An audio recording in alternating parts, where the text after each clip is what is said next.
to our November Powerhouse podcast. On the Powerhouse, we interview the powerhouses of the mitochondrial disease community, whether they be patients, caregivers, doctors, researchers, fundraisers, and movers and shakers of our community impacted by mitochondrial disease.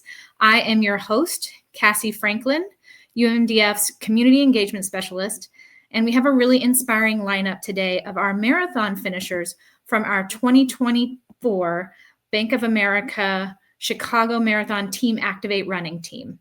So on that note, I'm really excited to have a co-host join me today. I'm happy to introduce my fellow co-host for today's episode, UMDF Development Coordinator, Angie Summer. Hi, Cassie. Hello. Welcome, Angie. Hello. Thank you so much for joining us on the Powerhouse.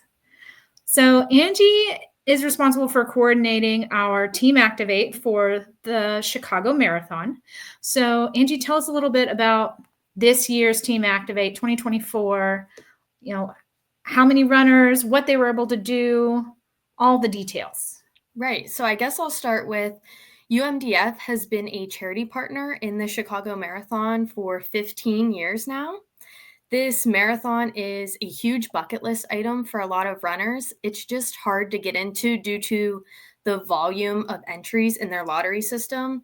So the benefit with running with a charity partner is that you get a guaranteed entry as long as you hit the fundraising minimum. So it's a great opportunity for those who are connected to the mito community to turn their hobby into something that is fueled by our shared mission. And for those who don't have a connection to the mito community, it's a good opportunity for them to secure a spot in something that matters to them and hopefully spread awareness along the way. To date, our 2024 Team Activate has raised over $60,000. And throughout the 15 years that we have been participating as a charity, we have raised over $364,000. So that is huge. Right, absolutely. We secured and filled all 30 spots in 2024, and we have 35 spots available for 2025. We have quite the mix of guests on the podcast today, two of which who have a connection to the mito community, and one of those being our top fundraiser, Lisa, who has raised over $7,000 this year for us. So huge shout out to her. Great job. And then another who just kind of found us along the way, who is a runner and has a passion for running and found their niche in running for charity partners in different marathons. That is really exciting. I love this panel, and I love that it represents really like the whole diverse spectrum of like an amazingly large team. It's going to get even larger for next year. So why don't we just go ahead and jump in and bring in our featured guests for this November Powerhouse. Welcome, Micah, Aaron, and Lisa. Thank you guys so much for joining us. Hi, everyone. Yeah, thanks for having us. Yeah, glad to be here. So my first question that I wanted you guys to just let all of our listeners know, let's start with why Team Activate. Why did you decide to run for Team Activate? If you wouldn't mind just sharing your connection to the mitochondrial disease community or to running. And we'll start with Micah, and then we'll go with Lisa, and last but not least, Aaron. Yeah, thanks for asking. Thanks again for having me. UMDF's been a part of my family's life for over a decade now. My sister Chloe has Lee's syndrome and has dealt with it her whole life. And my family has been involved with UMDF basically from the beginning, from her diagnosis, and but UMDF's just been a great supporter of them and other families, dealing with mitochondrial diseases, and yeah, it was kind of an obvious choice for me, and just my connection with running. I come from a family of runners. My dad was a marathoner for a long time, and my brother currently is a college athlete at Trinity University, and is a lot faster than than all of us in the family. So, and I've just been kind of a casual runner my whole life. And so, like you said, Chicago is kind of a bucket list marathon, and it's tough to get in, and so for me, it was kind of a no-brainer to one, guarantee entry, and also just raise money for an organization that I care about deeply, and an organization that cares deeply about my family as well. So, yeah. Thank you, Micah. How about you, Lisa? Yeah, my family's been affected by mitochondrial disease since about 2002 when my brother was diagnosed with MELAS. And then my mother was also diagnosed more recently. I don't even know when, a couple of years ago. And then my brother passed away in May. Sorry, I get emotional because it's still sort of recent. May of last year. And then my mom passed away just about 4 months later. I'm so sorry to hear that. So I'm deeply connected to the community. And right after my mom passed, I saw the email because when my brother passed, we wanted to have donations in his honor for UMDF. So then when my mom passed, we did the same thing. And then I got the email about a week after she passed about this marathon. It's my 4th marathon, but all the other ones I did were just kind of random. I just got a lottery ticket, or I was raising money for a charity that I really had no affiliation to. So this one really meant a lot for me to run for a team that meant a lot and is raising money for something that I'm very passionate about. Thanks. How about you, Aaron? Yeah, so I mean, I've really gotten into running with halves and then fulls and charity fundraising, I'd say, over the past 18 months to 2 years. And I was looking to do the Chicago Marathon, and my wife and I were actually expecting our first child, a boy, on December 20th. So really excited about that. And I was looking for some way to give back, as far as looking for a charity for something to do with children in a way, and came across UMDF and the Team Activate, and it really looked like it was a great cause to get involved with, to help raise the funds and run the marathon. So I had a great experience through it all, and Chicago was an amazing marathon to run as well. But I get a lot of giving back, and I thought this ended up being a great organization to help out. And we appreciate all of your commitment and your all your miles toward treatments and cures for mito. And Aaron, the fact that you didn't have any connection to mitochondrial disease and chose us, that means a lot to us, because there are so many people in our communities that we have to educate about mitochondrial disease because they might have never heard of it before. So it's always wonderful to have somebody from the community that doesn't know about mitochondrial disease, join in and put their miles toward cures, because it's just that much more awareness and that many more people that might learn about mitochondrial disease in our patient community that wouldn't have otherwise. So we appreciate all of you and your dedication. So thank you for sharing that, and we appreciate you. And Angie's got the next question. Yeah, so I know some of you touched a little bit on your running past, but we would love to learn if Chicago Marathon was your first one, or what other charities have you gotten to participate in. So I guess I'll throw it right back to Aaron, and then Lisa and Michael. Yeah, so Chicago Marathon was my second full marathon. My first was actually the Boston Marathon earlier this year, which, from a first marathon standpoint, Boston was very challenging. So Chicago is a much better first marathon to start with, for sure. But Boston Marathon, I fundraised for his One World Strong Foundation, with families impacted after terrorist events, trauma, things like that. So that was a great experience. And from that, I found out good ways and tips to kind of help fundraise for that. And so now I've done these two, and definitely looking to do more of these marathons over the years. But really fantastic experiences. Yeah, I think it's so cool that you found your niche in the fundraising world and kind of crossing over with your hobby of running. So very cool. Yeah. Lisa, how about you? Yep. So this was my 4th marathon. My first one I did was, I don't even know how long ago, but it was New York, and I just got in through the lottery. Then I did Chicago about 5 years ago for Smile Train, which is a charity for cleft lips, children with cleft lips, which I had no affiliation to, but it's just how I got in. And then I ran the Boston Marathon for Brigham and Women's Hospital, and that was for amputees, and it was started by somebody who lost their leg in the bombing. So that was cool since I live in Boston and it was close to home, and my husband had run the marathon that year of the bombing. So that was a good one to raise money for. But then, of course, this one was the most special to me. It was the second time I ran Chicago, but again, just by far the most meaningful one for me. Wow, that's very cool. How about you, Micah?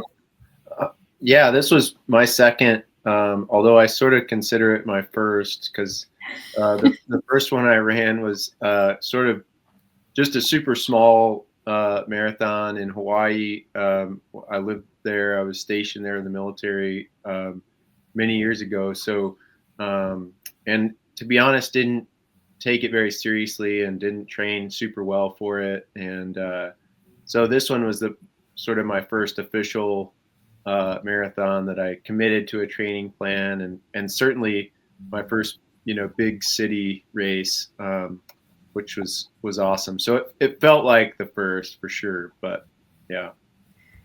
So I was talking to Angie about this earlier today, and I've only done half marathons. I'm not like full marathon like you guys. Like I guess I'm only half crazy, as they say. And so I'm working on my fourth half that I'm signed up for in December. So I just love to know, like, everybody has their own opinion on best marathon cities, and it sounds like you guys have done the bigs. So like, I know this one was really important to you this year, Lisa, specifically in Chicago, but like, what city has been, for some of you that have done Boston and New York, like, what's the best, like, as far as just like, what's the best city for the marathon for running as far as ease, but then maybe this one, Lisa, you said meant the most to you. So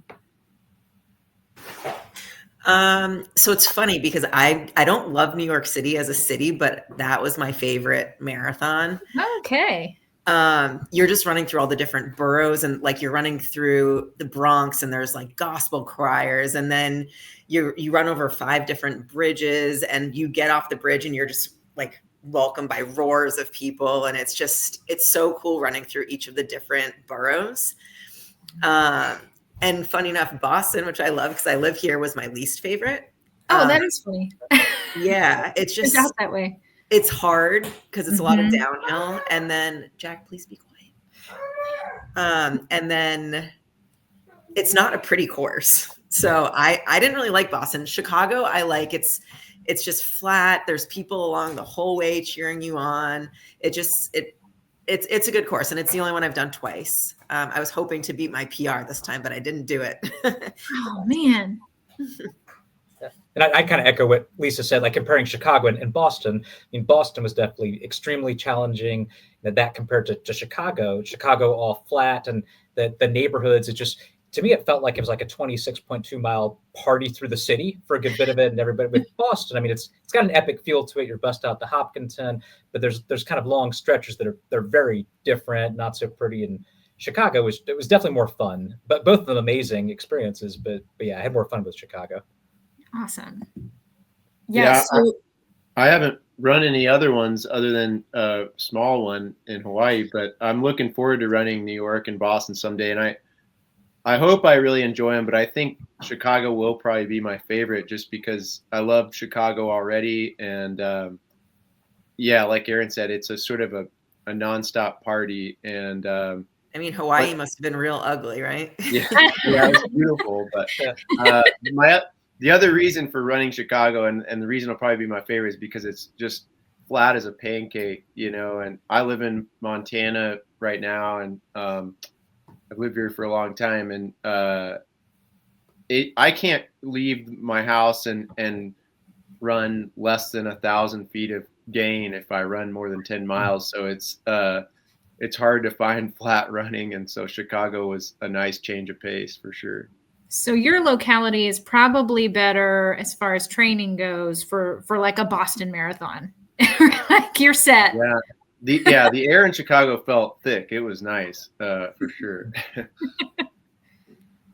Well, so let's talk training. Now, Mikey, you mentioned that your first marathon you didn't really train for so much, but you had a very specific plan. So kind of, you don't have to give us like, you know, your 90-day ramp or anything, but kind of like, do you have a preparation plan? Is there something specific that you use, or like, Aaron, was it 2 marathons for you this last year? Are you just like marathon ready at this point and you're ready to go? Or like, how does this work? Yeah, I can start here. So I used it was an app called Runna, RUNNA, and that kind of put together, you put in the date of the marathon, really what type of pace you had if you run previous ones, if you had a goal pace for the next one. And then it kind of automatically formulated a whole plan. I think it was 18 weeks there. And it also automatically added the dates, added things to your calendar. And it would say, okay, on this date, do this, on this one, do this type of training as far as weight training, run this long run on this date. So for the most part, I was able to pretty much stick right to that the whole time. There were some times I did some of the runs on different days and swap things around, but it did help a lot having that. And then it was always fun when I finished the run, hitting the button, it gives like a nice cathartic noise and stuff, and it checks off the box as you make it closer to the marathon. So and just that worked really well for me, just having some sort of a schedule and trying to stick to that. For sure. Oh, I used Runna too. So that was my first time, and I really appreciated it. I ended up getting injured toward the end of my training block, not because of Runna, but I really enjoyed, the sort of gamification of the app, and just holding me accountable to stuff and doing, speed work was crazy and new. I think after you're like 25 or something, statistically, most people in their 30s have never sprinted in the past 10 years or something. So that was, it's a wild feeling to be like trying to make yourself faster, when you haven't done that, but really appreciated that app. Nice. What about you, Lisa? How do you prep? You've done 4. Yeah, which I've never heard of Runna, but now I'm going to look it up. Now I'm going to look it up. Right? Yeah, I use the good old Hal Higdon. I don't know if you guys have heard of that. So, but it's so hard with time, working full time. I'm a single mom. So I really just tried to do one long run a weekend, and I just kept increasing each week. And then when I could, there's this treadmill class that I go to, and that does like intervals for speed. But if I could get there, I would. So it's probably the way to get injured, but I knock on something, haven't got injured. And I do more weight training during not training for a marathon. So I tried to do that more. But my one time a week, I actually really like my long runs. The shorter runs I struggle on because I just get in the zone. It's like such a mental escape for me. So I love my long runs. Nice. Yeah, it's so funny that you mentioned, Micah, like difficulties with sprinting and speed. So I'm actually, this might be an overshare, but I just attended a 40th birthday kickball party this last weekend. And so you're trying your hardest to get around the bases. And I was sprinting, and I've been, mind you, I've been running, since September, August, fairly regularly, but the soreness was days in the quads. It's just on fire because there's no amount of nice 3 to 5 mile jogs that prepare you for a kickball sprint. It's just not. Yeah, totally. So beware, don't hurt yourselves playing 40th birthday kickball. You're preparing for your. Yeah, Micah, I know that you mentioned that you had an injury it seemed unrelated to running, but were there any other unexpected challenges you faced while training for the marathon up until getting to the start line that day? Just the time, I have a toddler at home, and that's fun and a lot of work, and I work full time as a fishing guide in the summer. So it's a physical job, like rowing a boat all day and in the sun. And then, so I most of my runs happened at night, after we put the baby to sleep, and you just make it work. But I feel like I definitely did a lot of runs when I was not at 100% rest, or certainly fatigued, or so That's toddler life right there, Micah. right. But you do what you can, and just sort of work with what you got, and yeah. How about you, Lisa? I'd say like vacations were my biggest challenge, because you're training over the summer for Chicago. So every weekend is when I was trying to do my long runs, but I was going to Lake Winnipesaukee, or I was in Hilton Head or Savannah, Georgia, and it was really hard to squeeze in a long run on those weekends. So I'd try to back out. Like, I'd try to twist the training program so that I would do, because each week you increase your mileage, but every couple weeks you go backwards. So on my vacation weeks, I switched my weeks to go backwards, and it's just kind of like a puzzle trying to figure it out. But I'd say just time is the hardest thing in training. Mm-hmm. Yeah. What about you, Erin? Anything that was like challenging? I mean, you've got a baby on the way, so next year's marathon landscape might look different than this year's did. Yeah, for sure. And I mean, for me, where I face some of the biggest challenges is for my travel schedule for work. Like, basically almost most weeks I'm traveling a good bit. So it was always finding different spots and trails to run. And then the week that the 20-mile training run hit, that week I was traveling the whole week other than Friday when I was back home. And then Saturday I was flying to North Carolina to visit my parents for various things. So I had to fit in the 20-mile run on Friday before work that started at 8 a.m. So I actually woke up, I had my light up vest, and I started running outside in Boston at 2 a.m. And people were looking at me like, what the hell is this guy doing running by me? But yeah, it worked out, and I got it done, was able to take a shower in time for like an 8 a.m. call. And then actually it was the flight that day to get to North Carolina to visit my parents. So that was a long, tough day, but it felt good to be able to fit that in. Because like, okay, I got that done. Maybe it wasn't pretty, but I got it done. And then Saturday, was able to spend time with my parents, because 20-mile run, you can't really fit in, on a quick lunch break or something. You have to have a good amount of time set aside. So, well, some of us longer than others. It would take me a lot longer to run 20 miles. I'm sure it probably took you. So you guys have answered our question about, balancing training with your everyday life, and like, time is the issue, right? Like, it's the same for me, and I'm going much shorter distances. But at a certain point now, I'm just hoping for, survival for this race that's coming up in December. But you guys have already given some really great tips about, if you need to adjust the schedule. I can imagine, Lisa, it was really tough training in a Boston summer and then trying to run in Savannah on vacation, or you said Hilton Head. Yeah, which I only did like a 6-mile run in Hilton Head. So I did it. My trip was like a Friday to a Monday. So like before I left my flight on Friday, I did my long run, and then I didn't do the next one until the following Monday. And I just did a couple short ones in between. Yeah. Heat and water. I like in Boston, I know where I do my same route all the time. So I know where all my water fountains are to refill my belt. But when you're in a place that you don't know, it's hard, and hydration is very important. Yeah. Well, as hydration, and especially when you're in the kind of humidity. I mean, Boston is very humid, but humidity and heat, that is. Right. Yeah. Training in the summer anywhere like Boston, it was hottest, not when I was getting up to my long run. So that was actually kind of nice, but but you got to get up early. Like, I would be out the door by 5 a.m., which was hard. If I had my son that weekend, I'd be asking some friends to watch him. So it's time is definitely the biggest thing. Yeah.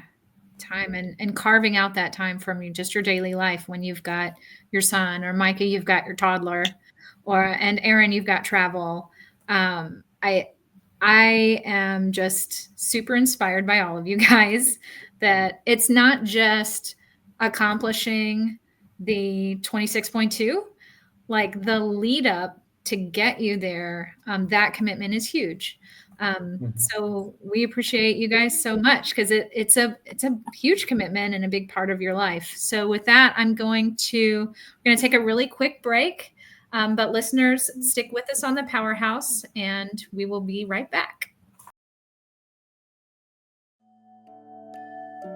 This holiday season, we'd love to introduce you to the George family and sisters Scarlett and Kendall, the Mighty Mito twins. These 4-year-old twins have mitochondrial disease that heavily disrupts energy production to the brain and muscles. You can make the difference for Scarlett, Kendall, and over 65,000 other children and adults living with mitochondrial disease in the United States today. Scan the QR code to Give Energy Now or visit umdf.org/give energy. Now let's get you back to the Powerhouse.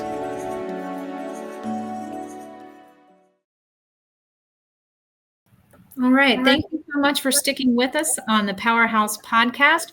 We have our 2024 Team Activate runners with us today. Well, a portion, just a selection of our 2024 Team Activate runners with us today, who on October 13th completed the Bank of America Chicago Marathon. So let's set the scene, you guys. I want to talk about race day. It's Sunday, wee hours of the early morning in October, Chicago. You're probably just in a crush of people. Tell me how you felt by the time you're getting into corrals, but like when you finally crossing the starting line, what was that morning like? And Aaron, you can kick us off. Okay. Yeah. I mean, for me, it's just a huge amount of anticipation. And I was ended up being the first corral of the final wave. So I got there early enough to be alongside. There's a couple of people that had run Boston with me. They were also running Chicago, and we were able to get up basically like right at the start of the final wave of it. So it was very cool just seeing, the tall buildings right there, hearing the music. They played a couple pretty, like inspiring songs there to build that, keep hyping you up. So it's just all that anticipation. And then once it starts, it's just like, yeah, you kind of ease into it then. And I always try to not go out too fast, but it's kind of tough because you have all this excitement and anticipation just finally going. But yeah, it's so much fun for that. Yeah. How about you, Micah? This was one that you trained for. Yeah, I was pretty terrified. A lot different from Montana. So like, what was this start for you? Yeah, I was pretty nervous and terrified, honestly. I had dealt with some really some nagging IT band knee issues leading up to my long run, my sort of peak week, as they call it. And about a week before the marathon, I tried to do a run that was part of my taper and really couldn't run longer than 5 miles. And after that, could hardly walk. And so I was debating whether or not I was even going to start. And but my family had already planned this trip to Chicago, and I just figured I'd go, and we'd enjoy the city either way, and I'd just cheer people on and start if I felt like I could at least walk. And so I was not in a great mood on the plane to Chicago, but started anyway, and it was great. I mean, just the experience of being surrounded by 50,000 or more people that are all doing the same thing and have put in the time to be able to do that was just amazing. And I guess, spoiler, I did finish the marathon. I guess you already said that, but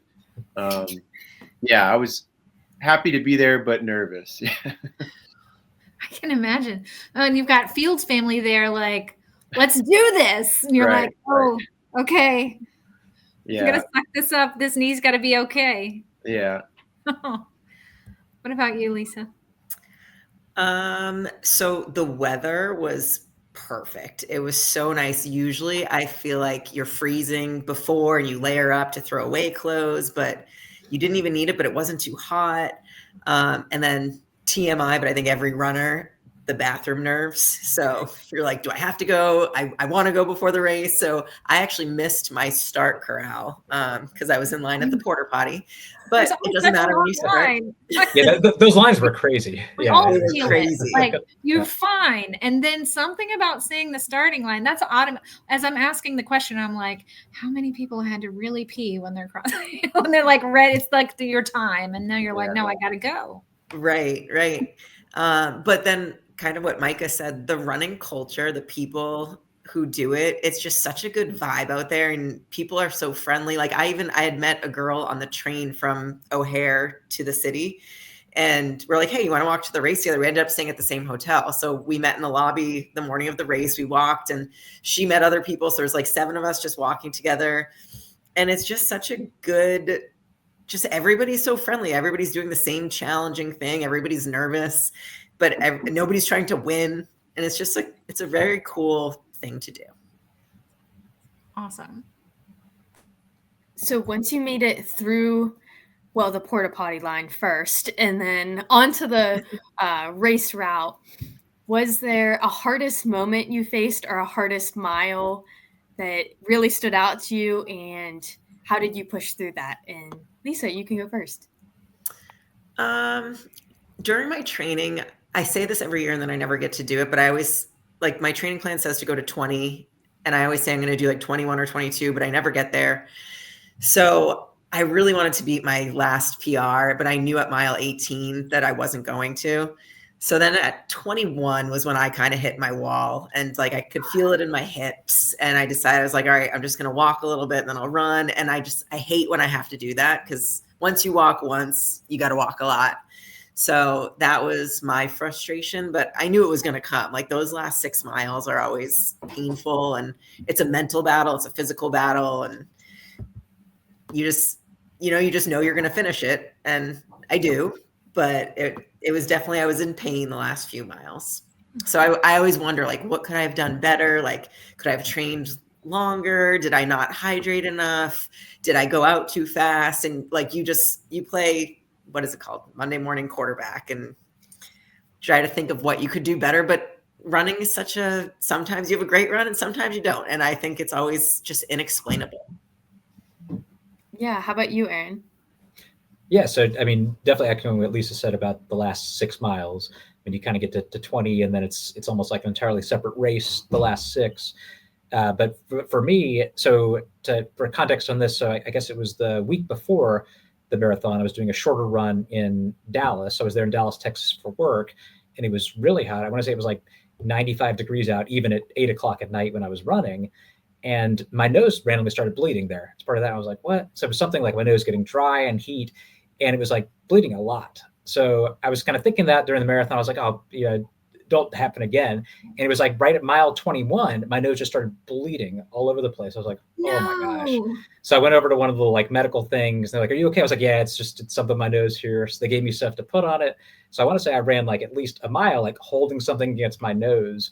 So I'm like, seriously? And like, it wasn't like a little bit, it was like a lot. So yeah, that definitely, that along with it being the last 6 miles already, I was like, oh gosh, this would be tough. But I mean, it's just, I keep the whole time thinking about just the next 1 mile. I'm like, all right, I got 1 mile left, 1 mile, until I get to the last 3.1, because I love just thinking, hey, it's just a 5K left. Like that's it, just a 5K race remaining in this whole thing. And then once up to that, it's the last mile ends up being a lot of fun for me. But it's just those kind of last 6 are really tough. Yeah. What about you, Micah? Yeah, I don't know. I think a lot of the cool thing about a marathon is that whether you run it in 2 hours or 7 hours, there's always going to be a point during the race where you're confronted with something you've never felt before and never experienced before, and there's a point, I think, where you lose control of the race in some ways. Like when I was training, I had this fantasy that I set this really ambitious pace goal, and sort of had this idea that if I stuck to my training plan, that I would sort of run this comfortable marathon that I felt really proud of, and quote unquote succeeded in my training and my goals. And I think before I even started the marathon, I knew that wasn't going to happen, and that my goal was just to finish it, if at all. And And then, I felt pretty good until about 17 miles in. My knee just locked up, and it was pretty excruciating. And I kind of just had to peg leg the last bit of it and walk quite a bit of the last 6 miles. And I, thought I would have been really discouraged and depressed about that. But I think at that point I had sort of accepted that, the marathon is never going to be exactly what you want it to be. It's going to teach you something about yourself. And, like someone else said, you're not going to win it. At least none of us here are ever going to win the Chicago Marathon, probably. And that's not the point, And so I don't know, that sort of wall or that moment that I sort of realized that it was going to be a different race than I envisioned, was kind of a moment of release in some ways, just to sit back and appreciate the city and the people around me and the experience and why I was running it in the first place. And despite it being painful, I think that moment helped me accept that, the race was going to be something that I, didn't envision, but it, was still a great experience.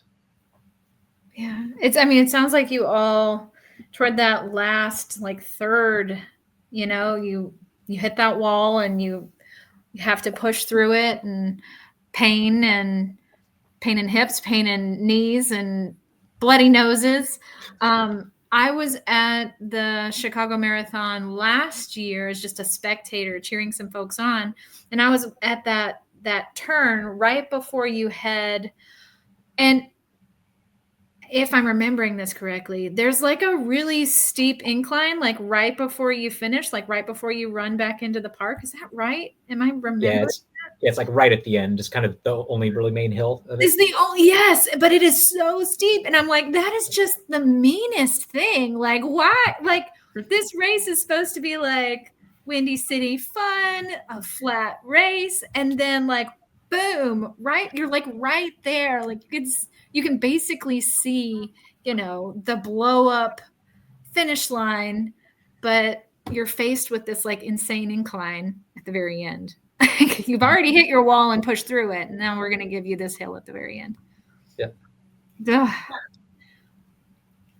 Well, Angie, I'm going to let you take the next one, even though I'm really interested in knowing their answers to this one. So what's on your current runners playlist? What kind of music do you enjoy? What did you enjoy? What's your hype up song? Yeah, what's the jam? Go ahead, Aaron.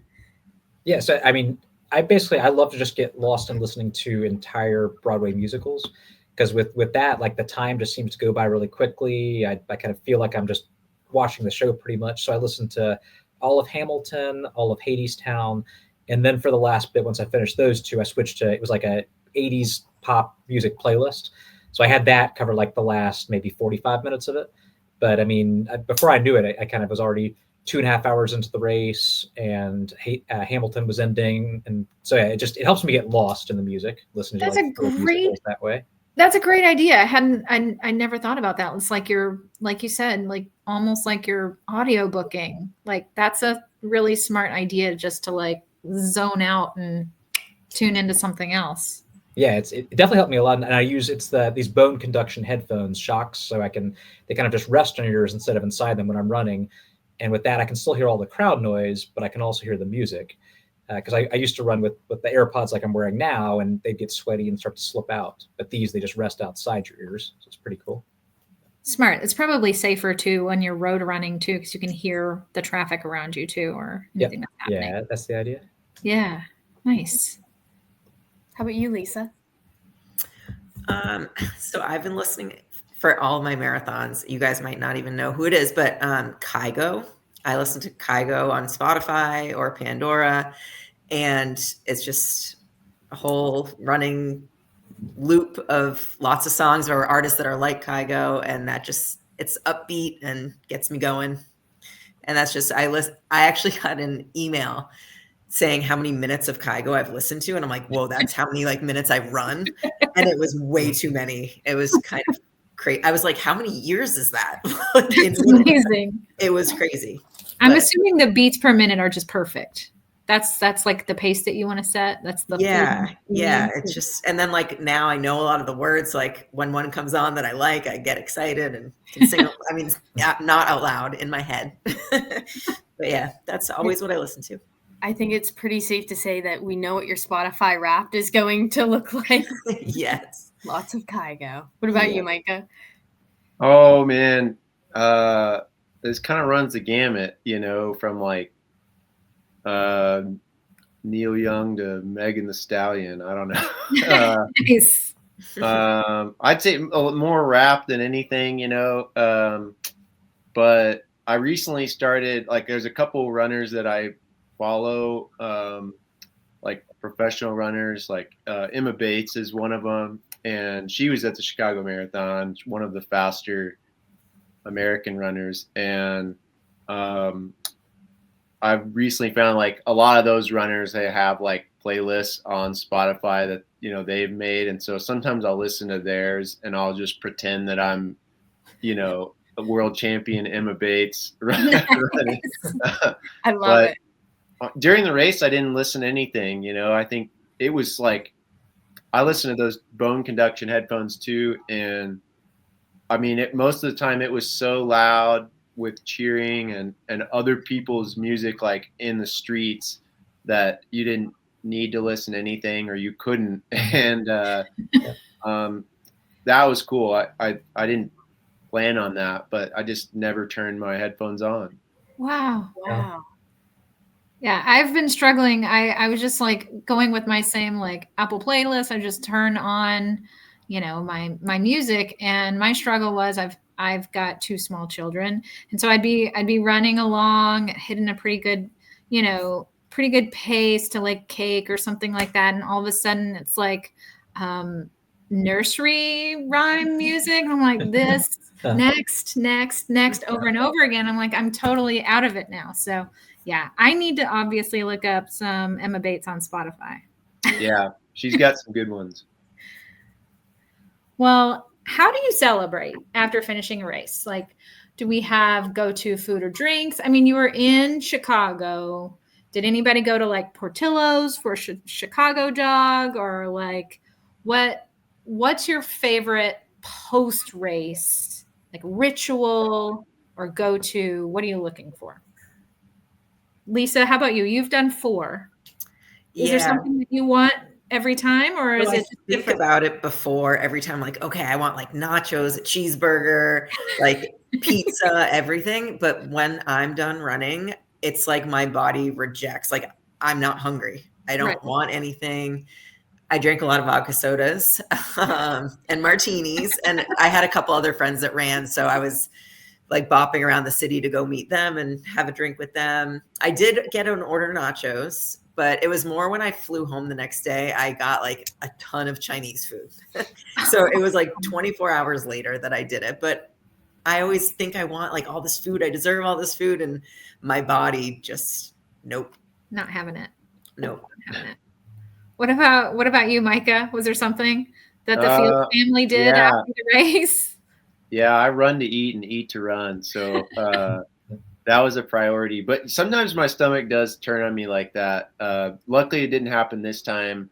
My wife and I lived in Iowa for many years when I was in grad school. And so we spent a lot of weekends going to Chicago strictly just to eat dinner. And so we had some restaurants like on the list. But I just had like half a deep dish pizza and a Manhattan after the race. Nice.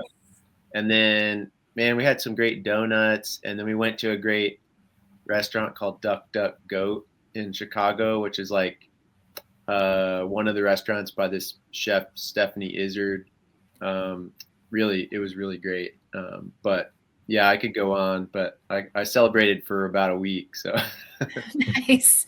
Stephanie Izzard, Top Chef. That's right. Yes. I was like, that sounds familiar. Yeah, she's got a lot of great spots in Chicago. The donut place, was it is it called Stands or something like that? I know Stan's. We didn't go to Stan's. We went to a different place that I can't remember, but it was great. So it's obvious, like Micah, that I eat to run and run to eat. So what about you, Aaron? What are your post-race go-tos? Yeah, so definitely a lot of carbs.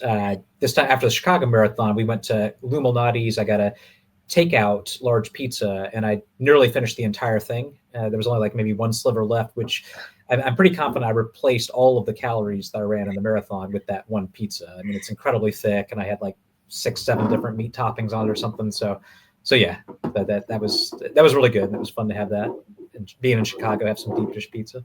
For sure. I with Chicago deep dish, like being from Texas, it's hard for me to finish a piece. And I can imagine after a race, though, like after 26 miles, I could probably finish a piece or two of deep dish, right? Like, yeah, normally each piece is pretty much a meal. If they're very thick. So yeah, absolutely. Well, we're going to throw out one more commercial break, and we hope that all our listeners will stick with us for the last segment of our Powerhouse podcast.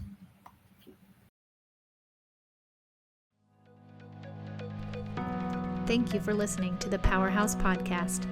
Join us as we take every step toward treatments for mitochondrial diseases. Together, let's energize the fight.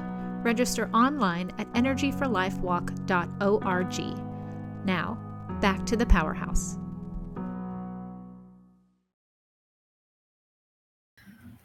Thank everybody. Thank all of our listeners. Thank you all for staying with us. We're here today with a panel of really awesome marathon runners from our UMDF Team Activate.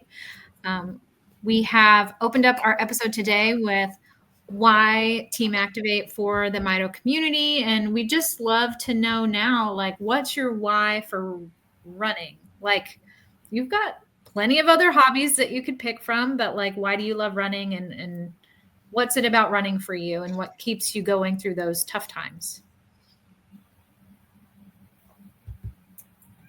I can go first. Yeah, Aaron, you're kind of like newly discovered this hobby. Yeah. So I love the challenge of it. I love being able to stay in shape. I mean, it's great when you do a long run, you look afterwards and you see, hey, I just burned 1,200 calories. Now I can go eat whatever I want the rest of the day. But I think most of all, the rewarding aspects of being able to run on behalf of a charity like UMDF, and to give back, and also have those other benefits like being able to eat whatever you want, and have the challenge of the race. So yeah, I think it's really rewarding and motivates me. I can go next. I guess I've got a couple. Obviously, it's great to run for a good cause like UMDF. Like I said, personally, just, thinking of my sister is really powerful. She's an incredibly brave person in ways that I think most people wouldn't know if they just met her for the first time. Her life is, been incredibly challenging because of her disease, and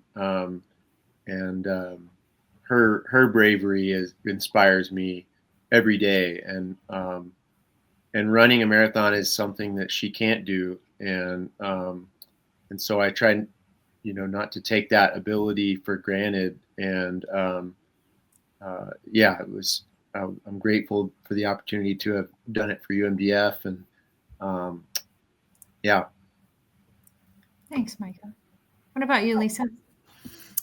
Similar to both Aaron and Micah, just the health benefits. It's great exercise. It keeps me in shape. And then anytime that it gets I think every run I go on, I always think like, my brother couldn't do this. So like, I have that energy and I can do it. So I like to, I think of my family and those who can't do it. And it's something you can do anywhere, and you can see all these different parts of the world. Like I've done a lot of half marathons, which I think halves are the best because it doesn't take your whole life to train, but it's equally as rewarding. But you go I've done some up in the boonies in Maine and Newport, Rhode Island, and Gloucester, Massachusetts. And you can just find awesome races. Like I just heard of one, and I think it's in Detroit starts, but it's an international one. So you run through Canada. It's the only international half marathon or marathon. And it's just such a cool experience to get out there. And that's kind of why I do it. Yeah. And so I actually did that race this year. So it was the week after Chicago. I did the half, the Detroit International. Cool. So it was awesome. You run over into Windsor, Canada, and then back through a tunnel. And so, yeah, it's definitely recommended. It was awesome. Yeah, that's on my list. Yeah. Very cool. Well, science moment from a non-scientist. You guys talked about, being able to run, Chloe can't, when your brother couldn't. Exercise is what keeps our mitochondria healthy. Those of us that can exercise, like you said, Lisa, it's all the health benefits. And, our patients with mitochondrial disease that can do some exercise, they see benefits from that. But so many of our patients, they can't. And we need treatments and cures for them. But just like keep your mitochondria as healthy as you can and don't take them for granted, for sure. Yeah. Yeah. So now that you all have a few marathons under your belt, what advice would you give for someone who's looking to sign up for a marathon or even to sign up for Team Activate for next year? Micah, how about you go first? I would say do it. And, and also, don't underestimate what your body can do. I think I was, like I said, pretty ready not to start that marathon, and even woke up, deciding not to. And my wife was incredibly motivational, and I had a great pep talk with my younger brother the night before, and they convinced me to start, and I was really surprised with just what my training had done for me, even though I was injured, So I think that's really the cool thing about marathon training, is just seeing what, you're capable of. And yeah. How about you, Aaron? Yeah, so I'd echo Micah. Definitely go for it, especially, and I think Chicago is a perfect first marathon. I think I started at the beginning saying Boston was my first. I definitely wouldn't recommend Boston as a first. Chicago really is a perfect first marathon. It's flat. The weather in Boston, I had a pretty warm day. Chicago, you can have warm days for sure, but I think it seems like more often than not, it's a little bit cooler given it's a fall race there. So yeah, I think definitely go for it if you're thinking about it. And you can get, like we mentioned at the beginning, like the run-up plan. There's lots of different plans you can do that make it structured, so you can get to that level of fitness to finish the marathon. I would just tell everybody, always says to me, they're like, you're crazy, you do a marathon. I could never do that. But it's all mental, and anybody can do it. Because I think it's just always the last couple of miles of any run, whether I'm doing a 5-mile run, the 4th mile always sucks. Or if I'm doing a 20-mile run, the 17 to 20 is not fun. So it's all in your head, and it's such a rewarding thing. And obviously for me, I would tell anybody to run for Team Activate, because I'd love as many funds as possible for mitochondria. And I think all my community knows about that, which is why I got to raise so much money. I think last year I raised, not only for the race, but when my family passed, I think like $25,000 or $30,000. So it was good. So we have a big community that most people don't even know what the disease is. I sure didn't until it affected me. But now, I live in Boston, in the city, and now a whole community knows about it. That's a huge win in and of itself. You're doing amazing things, and we appreciate all the fundraising that you and your community have done. But the fact that you're spreading that awareness and, letting people know, and it's huge for us, So thank you guys. Well, I think we know what's next for Lisa, or at least it's on your list, the Detroit run, that Aaron was talking about. Sort of, not real. Well, yes, but not next. Not right away. I know what my next one. What's up next for each of you guys? Go ahead, Lisa. Which I wish you guys would get a team, but I'd really like to hit all the majors. So my next one, I'd like to do Berlin. So I just applied for the lottery for that. If I don't get it, I'll sign up for a charity team. But of course, I'd rather it be yours. I'll look into it. I'll see what I can do. Okay. I would love to go to Berlin and cheer all of you on. Yeah, and it's like the weekend. It's like 2 weeks before Chicago. It's September 21st next year. That's huge. That's during World Mitochondrial Disease Week. Look at that. Wouldn't that be cool? And the fall, and it's during October Oktoberfest, so you can make it a little party after. Yeah. I'll get to work on that. How about you, Aaron? Yes, I'm doing the Philadelphia half next weekend, but then after that, I'm taking off a good chunk of time because of my kid coming December 20th. So I don't have any races for the spring there, but I did also enter the Berlin lottery for September. So maybe I'll see you there, Lisa. Awesome. If I don't get in, I definitely want to run for charity. I did also get into New York already for next year. The way I got into that, though, so I fundraised for. They basically had a way you can get in where you do a virtual full marathon, and I didn't get picked for the lottery to do the virtual, but I fundraised for Team for Kids to get the virtual marathon, and I had to do a full marathon distance anytime between October 26th and November 3rd. So I actually did it on November 3rd. I went to Disney World. They had a Disney World half marathon, and I woke up at midnight and ran the first half of a half marathon before the race started, and the Disney half starts at 5 a.m. So I kind of rolled that all together. I did take a little bit of break in between where I finished the first half because you have to get on shuttles and take to the start line. But I was able to finish that full, which then gets you the guaranteed entry for New York in 2025. So my goal then is to get back into it with Berlin and then keep fitness up and do New York. So. Man, tips and tricks. Tips and You're tricks. good. I haven't ran at all since the marathon. Yeah, I'm trying to keep it up. I mean, definitely I'm going to lag in my running when I have the newborn and not sleeping and all that, but I'm going to try to keep my fitness to some level. But You'll be fine. You'll just get a bob and you'll just connect them, and then you'll be pushing the stroller and get that better conditioning. It'll be great. I've been looking at the running strollers, so yeah, that's in the cards. I co-signed the Bob, and those stroller runs make you they add some muscle for sure. Yeah. Okay. They're no joke. What about you, Micah? What's next? I don't know. Maybe Chicago again. I'd like to do all the American majors at least. So New York in the next 4 years would be awesome, and a couple marathons here in Montana, and maybe an ultra here close to home. So yeah. Good for you. That is awesome. Well, and maybe you and your brother could even do like different legs of that ultra, ease into those ultras. Have Aaron, have you or Lisa, have you guys done an ultra? No, I haven't. That's serious. Yeah, good luck with if you're doing that. Yeah, we'll see. That's serious.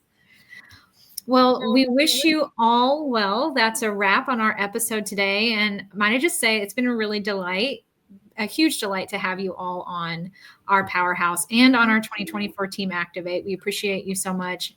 And Angie, before we end today, what can we look forward to for Team Activate 2025? Right. So we still have about 30 spots available for 2025.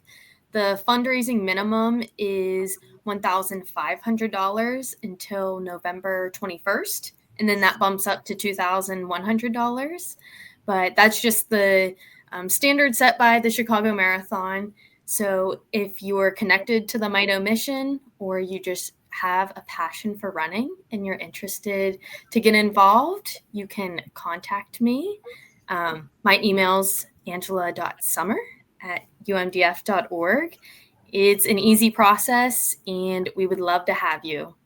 Anyone who's listening, feel free to reach out and join Team Activate. That's awesome. You heard it here. You can dedicate your miles to the mission of UMDF, funding support and advocacy and education and research toward treatments and cures for the Mito community. We appreciate all of you guys. We appreciate all of our Team Activate runners out there and all of our Team Activate runners through the years who have really gone the distance for us as runners and fundraisers. Thank you guys so much, and you make all the difference. And that's our episode for November 2024. So appreciate all of our listeners and hope you'll join us again for our next Powerhouse podcast.